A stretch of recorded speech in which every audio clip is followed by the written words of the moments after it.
Hello दोस्तों, स्वागत है आपका इस यूट्यूब चैनल पे। तो दोस्तों हम थोड़ा सा लेट हो गए हैं क्योंकि बीच में हम 2 दिन वीडियो अपलोड नहीं कर पाए। ठीक है, तो चलिए आज से आप लोगों को रेगुलर वीडियो देखने के लिए मिलेगा इस चैनल के ऊपर, और सभी मॉडल सेट का सॉल्यूशन हम एक एक करके धीरे धीरे सब करवाएंगे। आप सिर्फ चैनल पे बने रहिए। अगर चैनल पे आप नए हैं तो चैनल को सब्सक्राइब करके हमारे साथ आप जुड़ जाइए। दोस्तों इस वीडियो में जो हम लोग देखेंगे वो होगा आपका क्लास 12th का, ठीक है, क्लास 12वां का आर्ट्स जो है, ठीक है, आर्ट्स का ज्योग्राफी का सेट आपका 1 है। ठीक है, और इसमें सेट 1 कंप्लीट देखने वाले हैं हम लोग।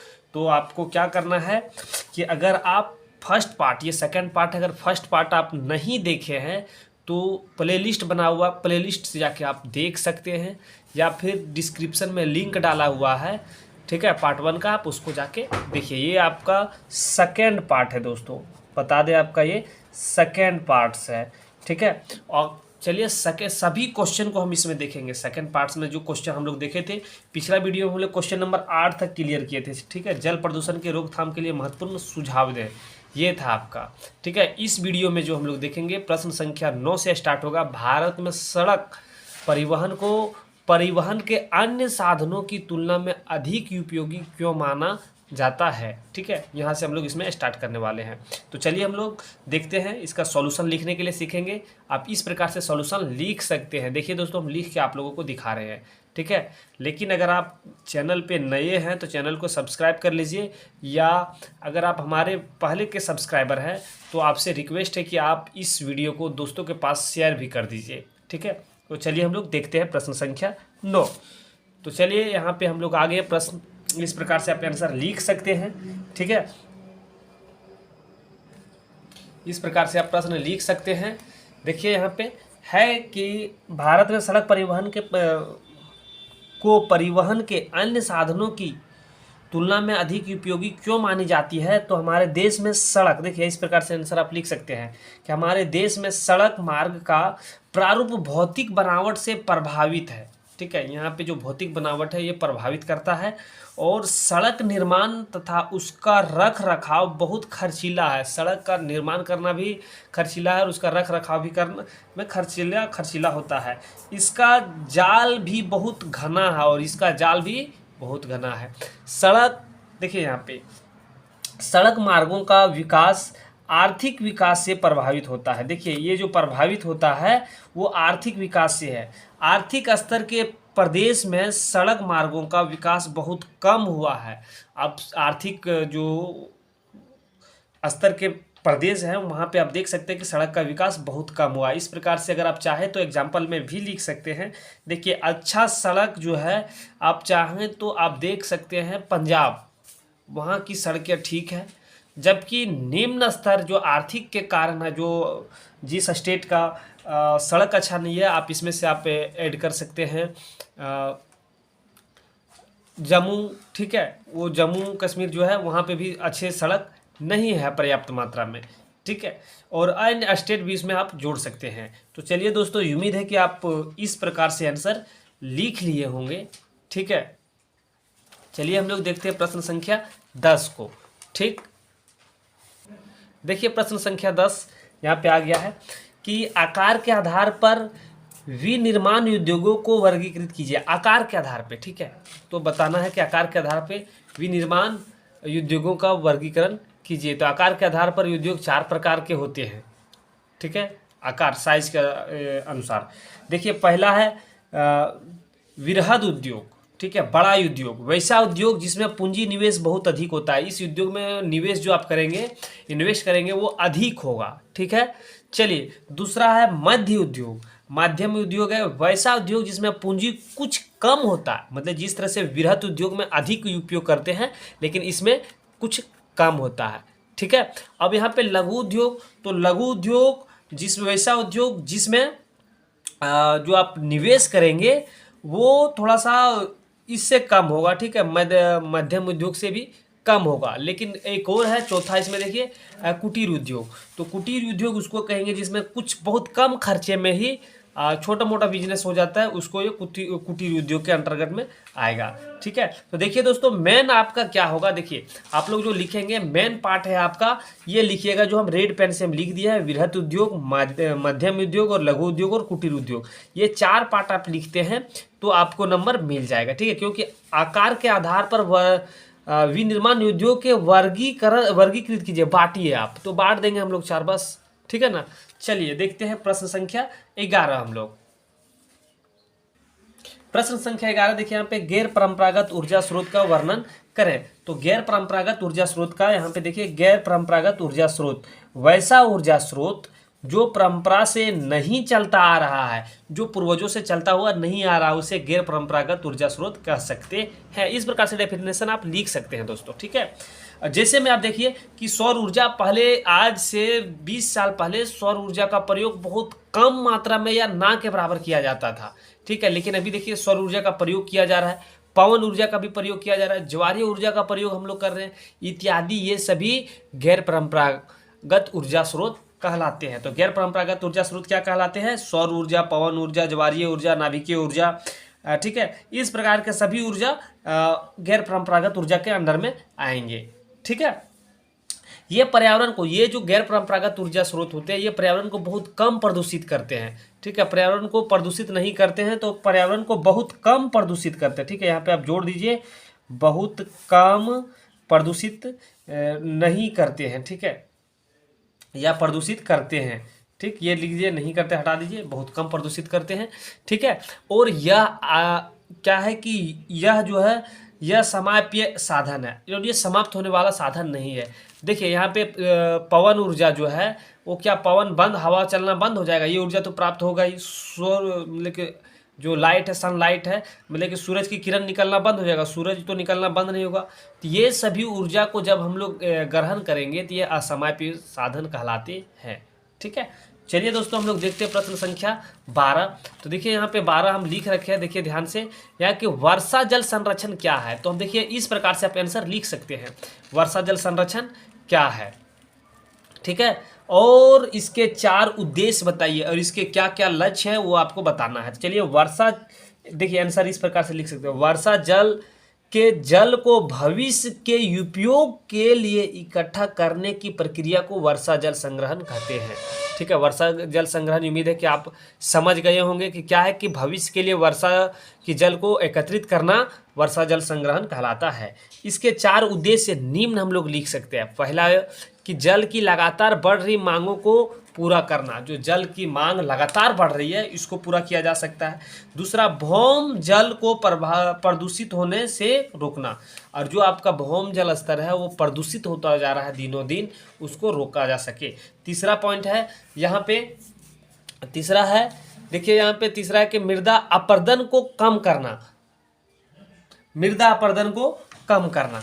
ठीक है, और चौथा आप लिखिए भौम जल भंडारण का जल स्तर को बढ़ाना। तो भौम जल जो भंडारण, ठीक है, उसको, उसके स्तर को बढ़ाना। इस प्रकार से आप क्वेश्चन नंबर 12 का आंसर लिख सकते हैं। ठीक है, तो चलिए दोस्तों हम लोग आगे देखते हैं प्रश्न संख्या 13।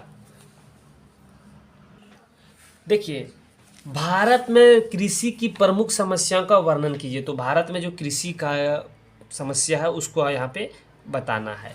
तो भारत में कृषि के विकास के लिए बहुत अधिक प्रयास किए जा रहे हैं। कृषि के विकास के क्षेत्र में सरकार भी और अन्य प्रकार के फार्मा भी इसके ऊपर प्रयास कर रहे हैं, लेकिन संसार के विकसित देशों की तुलना में, जिस तरह से संसार के विकसित देश है उसकी तुलना में हमारी कृषि की उत्पादकता अभी कम है।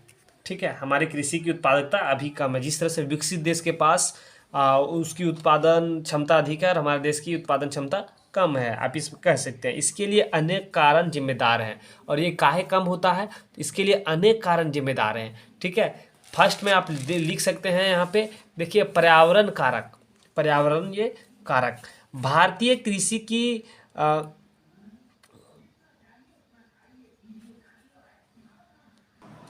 गंभीर, ठीक है, गंभीर समस्या मानसून का अनिश्चित रूप है। देखिए भारत में जो फर्स्ट सबसे बड़ा समस्या है मानसून की समस्या। ठीक है, यहाँ पे देखिए क्या है कि यहाँ पे मौसम के अनुसार मौसमी जिसको आप कहते हैं कि यहाँ पे मानसून की समस्या है, कभी यहाँ पे बारिश हो रही है तो कभी धीरे धीरे निकलता हुआ जा रहा है, जिस कारण से पिछड़ा जा रहा है। दूसरा है आर्थिक कारक, आर्थिक कारक भी बहुत बड़ा योगदान है, ठीक है, जो कृषि क्षेत्र में सबसे बड़ा कह सकते हैं समस्या यही है, ठीक है। तो देखिए कृषि में निवेश जैसे अधिक उपज देने वाले बीज, उर्वरक आदि और परिवहन की सुविधा आर्थिक कारक के अंदर में आते हैं, ये बहुत बड़ा समस्या इशू है, ठीक है। आगे देखिए यहाँ पे आप लिख सकते हैं तीसरा कि संस्थागत कारक, जनसंख्या वृद्धि के कारण जोतों का, ठीक है, जोतों का उपविभाजन और छितराव हो रहा है। तो संस्थागत कारक ये आप लिख सकते हैं, जैसे जैसे जनसंख्या बढ़ता जा रहा है तो जोतने वाले योग्य जो खेत थे या फिर कृषि करने वाले योग्य ज़मीन जो थी वो धीरे धीरे फैलता जा रहा है, घटता जा रहा है, ठीक है। चौथा पॉइंट आप लिखिए, यहाँ पे लिख सकते हैं कि प्रौद्योगिकी कारक, ठीक है, कृषि के तरीके पुराने और अक्षम हैं, मशीनीकरण बहुत सीमित है। देखिए यहाँ पे क्या है कि प्रौद्योगिकी कारण, क्योंकि इसमें ज़्यादा इन्वेस्ट नहीं करना चाहते और इसके लिए अन्य अलग अलग प्रकार के जो मशीन होते हैं वो खरीद नहीं पा रहे हैं और सीमित है, ये भी एक कारण हो सकता है, ठीक है। चलिए हम लोग तो इस प्रकार से लिखेंगे 13वां प्रश्न। 14वां के ऊपर चलते हैं।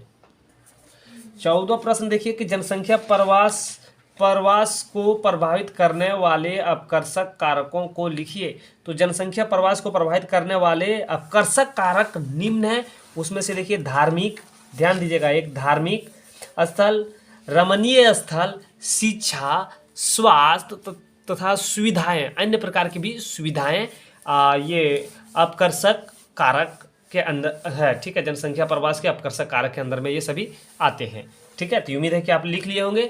चलिए हम लोग अब देखेंगे प्रश्न संख्या 15। जो प्रश्न संख्या 15 है वहाँ से सभी प्रश्न लॉन्ग क्वेश्चन होंगे, ठीक है। लॉन्ग क्वेश्चन है, मतलब कि आप लोग को बता दें कि ये 5 नंबर वाले जो प्रश्न हैं वो आएगा इसके अंदर में, ठीक है।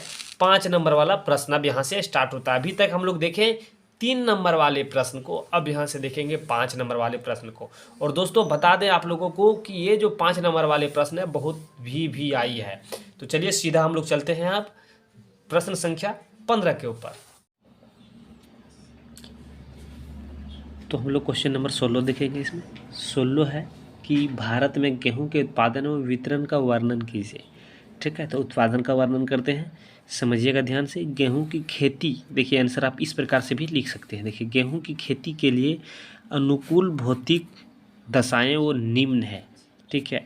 जो एक गेहूं की खेती के लिए क्या क्या दिशा होना चाहिए, दशा होना चाहिए, वो यहाँ पे दिया हुआ। तापमान देखिए सबसे फर्स्ट में तापमान, गेहूँ एक शीतोष्ण कटिबंधीय फसल है, ये मतलब ठंडा वाले प्रदेश में होंगे, मतलब कि ठंडा के टाइम में होगा।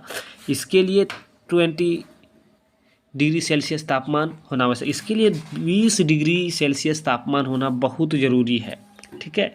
तो चलिए देखिए आप इस प्रकार से आंसर लिख सकते हैं, ठीक है, प्रश्न संख्या 16 का।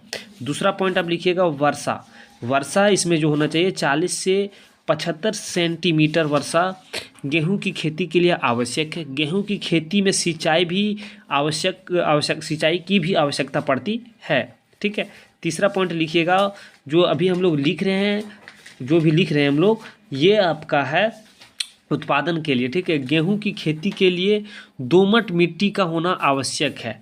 चौथा पॉइंट लिखिए, गेहूं की फसल के लिए पकते समय बादल रहित आकाश आवश्यक है। जिस समय गेहूं पकेंगे उसमें बादल रहित आकाश आवश्यक है, क्योंकि सूर्य की रोशनी के अभाव में गेहूं में कीड़े लग जाते हैं, ठीक है। आगे देखिए, भारत में गेहूं उत्पादन के 2 प्रमुख क्षेत्र हैं, उत्तर पश्चिम में गंगा सतलुज का मैदान तथा मध्य में दक्षिण की काली मिट्टी, ठीक है। इस प्रकार से आप आंसर लिख सकते हैं, ठीक है। देखिए यहाँ पे भारत के प्रमुख गेहूं उत्पादक राज्य जो है वो है उत्तर प्रदेश, पंजाब, हरियाणा, राजस्थान और बिहार, ठीक है। बिहार, झारखंड भी कुछ है, ठीक है, लेकिन बिहार ये प्रमुख है, ठीक है। आगे देखिए आप इसमें देख सकते हैं कि क्षेत्र और उत्पादक की दृष्टि से, यहाँ पे वितरण देखिए, क्षेत्र और उत्पादक की दृष्टि से भारत में गेहूं का स्थान खाद्य फसलों में दूसरा है। भारत का स्थान खाद्य फसलों में दूसरा है, ठीक है। और पश्चिम भारत में शुष्क क्षेत्रों में उगाए जाने वाली यह एकमात्र प्रमुख रबी की फसल है, ठीक है। तो उम्मीद है कि दोस्तों आप प्रश्न संख्या 16 समझ गए होंगे और आप इसी तरह से नोट्स बनाए होंगे, ठीक है। तो चलिए हम लोग देखते हैं प्रश्न संख्या, हम लोग देखेंगे प्रश्न संख्या 17। तो मृदा प्रदूषण से आप क्या समझते हैं? मृदा प्रदूषण के कारणों को लिखें। तो चलिए हम लोग लिखते हैं, ठीक है। इस प्रकार से लिखेंगे कि देखिए, मिट्टी में विविध प्रकार के लवण, खनिज, कार्बनिक पदार्थ, गैस एवं जल आदि एक निश्चित अनुपात में होते हैं, लेकिन भौतिक एवं रासायनिक क्रिया के कारण गुणवत्ता में खराबी आता है। इसे मृदा अपरदन कहते हैं। मृदा की गुणवत्ता में खराबी को मृदा अपरदन कहते हैं, ठीक है। इस प्रकार से दोस्तों आप लिख सकते हैं, ठीक है। आगे फिर क्या लिखेंगे हम लोग? देखिए, अब यहाँ पे इसी में क्वेश्चन था कि मृदा अपरदन के निम्न कारण है। मृदा अपरदन के जो कारण पूछा गया तो इसके निम्न कारण है। पहला, खनन। कोयला एवं धात्विक अयस्कों के खनन से भारी मात्रा में मृदा प्रदूषक उत्पन्न होता है। जब कोयला एवं धात्विक अयस्कों को खोदा जाता है तो इससे निकलने वाले गर्दा, इसमें प्रयोग किए जाने वाले रासायनिक पदार्थ, इसमें प्रयोग किए जाने वाले अन्य प्रकार के जो भी है, उससे रासायनिक पदार्थ का प्रयोग करेगा तो ये रासायनिक पदार्थ मिट्टी में मिलेगा, मिट्टी की गुणवत्ता खराब होगी, ठीक है। दूसरा आप लिख सकते हैं वनों की कटाई। वनों की कटाई की प्रक्रिया से मिट्टी की स्थिरता और मिट्टी की गुणवत्ता कई पर्यावरणीय प्रभावित पड़ते हैं। देखिए, जैसे वन की कटाई हो रहा है तो उससे क्या होगा कि वन रहता है तो मिट्टी को जकड़ के रखता है, ठीक है। और पकड़ के जब मिट्टी को रखता है, मिट्टी की अपरदन कम होती है और इस कारण से उसकी गुणवत्ता जो है वो बना हुआ रहता है। लेकिन जैसे जैसे मिट्टी का अपरदन होते जाएगा, ऊपर वाले जो गुण है वो साइड हो जाएगा, फिर बनेगा, फिर साइड होगा, जिस कारण से वनों की कटाई से भी मिट्टी जो है मिट्टी की गुणवत्ता को प्रभावित करता है। और इसका मुख्य कारण भी ये है, ठीक है। मृदा प्रदूषण के मुख्य कारण भी ये माना जाता है, ठीक है। यहाँ पे लवणता, तो देखिए लवणता है, मिट्टी में अम्ल स्वाभाविक रूप से पाया जाता है, लेकिन यह एसिड बढ़ने वाले उर्वरकों के उपयोग से बढ़ रहा है। देखिए लवणता कैसे बढ़ रहा है? जैसे में आप खेतों में उपज को बढ़ाने के लिए आप अनेक प्रकार के उर्वरक लगा रहे हैं, खाद का प्रयोग कर रहे हैं, जिससे उसमें एसिड बढ़ रहा है, अम्ल बढ़ रहा है और इसमें लवणता भी बढ़ रही है। चौथा पॉइंट आप लिख सकते हैं कीटनाशक, ठीक है।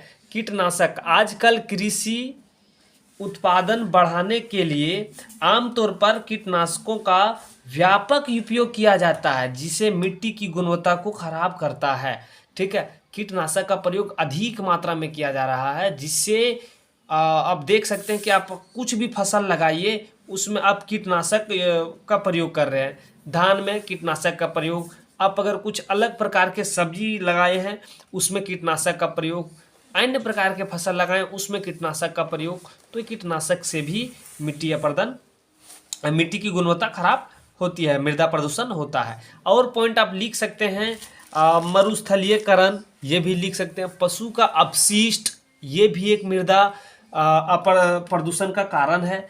आप यहाँ पे घरेलू तथा औद्योगिक अपशिष्ट, जैसे में घरेलू के कुछ अपशिष्ट बचते हैं, उद्योग के कल कारखाने के अपशिष्ट बचते हैं, इससे भी मृदा प्रदूषित होता है, ठीक है। तो उम्मीद है कि दोस्तों आप इस प्रकार से प्रश्न संख्या 17 लिख लेंगे और आप उम्मीद है कि आप यहाँ तक रोक के वीडियो को आप नोट कर लिए होंगे। तो दोस्तों आप लोग को हम बता दें कि सभी प्रश्न का नोट आप करते चलिए, नोट्स बनाते चलिएगा, तो आपको डबल वीडियो देखने का ज़रूरत नहीं पड़ेगा। और दूसरी बात कि आप अच्छे से आप अपना तैयारी को दुरुस्त कर पाएंगे, ठीक है। तो चलिए हम लोग आगे देखते हैं प्रश्न संख्या 18। तो हम लोग प्रश्न संख्या 18 देख रहे हैं क्या कि उद्योग की अवस्थिति को प्रभावित करने वाले कारक की व्याख्या कीजिए। तो हम लोग यहाँ पे लिख सकते हैं कि उद्योग की परंपरागत अवस्थिति को प्रभावित करने वाले कारक निम्नलिखित हैं। पहला है परिवहन के साधन, ठीक है, परिवहन के साधन आप इसको लिखिए। उसमें क्या है कि कच्चे माल की प्राप्ति, स्थान में विनिर्माण इकाई तथा विकसित परिवहन के साधन उद्योग की अवस्थिति को महत्वपूर्ण ढंग से प्रभावित करते हैं। इसे आर्थिक दूरी के नाम से भी जाने जाते हैं। तो पहला परिवहन के साधन। दूसरा कच्चा माल, कच्चे माल की उपलब्धता उद्योग की अवस्थिति का महत्वपूर्ण कारक है, ठीक है। चलिए आगे देखते हैं हम लोग। यहाँ पे है कि जैसे फल डिब्बा बंदी उद्योग फसलों की प्राप्ति स्थान पर ही लगाए जाने के अधिक प्रभावी ढंग से कार्य करते हैं। इस प्रकार से आप लिख सकते हैं। तीसरा पॉइंट लिखेंगे दोस्तों कि ऊर्जा के स्रोत, ये भी बहुत महत्वपूर्ण है कि उद्योग को अवस्थिति को प्रभावित करने के कारक में अधिकांश विनिर्माण उद्योग ऊर्जा के उपयोग पर आधारित है। ऊर्जा के स्रोत की उपलब्धता उद्योग के निर्धारण में महत्वपूर्ण कारक है, ठीक है। इस प्रकार से आप लिख सकते हैं। चौथा पॉइंट लिखिए जल।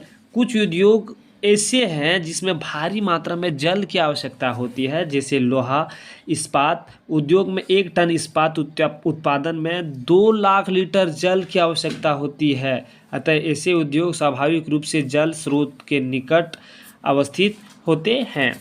पांचवा पॉइंट लिख दिए श्रम की उपलब्धता भी एक बहुत बड़ा कारण है। कुशल एवं दक्ष तथा बड़ी मात्रा में श्रम की उपलब्धता उद्योग के निर्धारण में महत्वपूर्ण भूमिका निभाती है। जैसे हीरे के व्यापार में दक्ष कारीगर भारत में सूरत में पाए जाते हैं। अतः हीरा उद्योग का केंद्रीयकरण सूरत में हुआ है। इस प्रकार से 5 पॉइंट आप लिख दीजिए और पॉइंट आप इसमें लिख सकते हैं, ठीक है। तो अब देखिए स्क्रॉल कर दे रहे हैं, आप धीरे धीरे ब्रेक लगा के रोक के वीडियो को आप लिख लीजिएगा। जैसे मैं यहाँ पे है कि प्रबंधन की उपलब्धता, छठा 7वां पॉइंट है पूंजी, 8वां पॉइंट है सरकारी नीति, 9वां पॉइंट आप लिख सकते हैं पर्यावरण, ठीक है। और भी पॉइंट 10वां पॉइंट है आपका